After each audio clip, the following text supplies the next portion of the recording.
the Chinese virus are urging their citizens to stay at home and practice social distancing.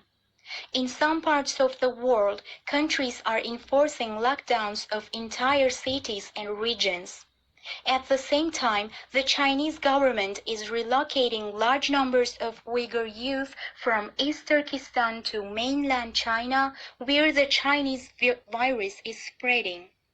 Their survival is at stake with the likelihood of contracting the virus increases by being moved to more infected regions of China. The CCP is giving these youth a death sentence in their effort to enslave them in forced labor facilities.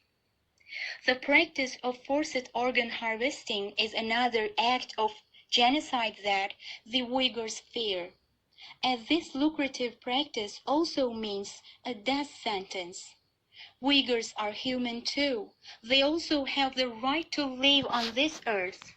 With this atrocity perpetrated by the Chinese government against the Uyghurs, it is putting in question the values of Western democracies, the faith of the Islamic world, and the overall conscience of all humanity.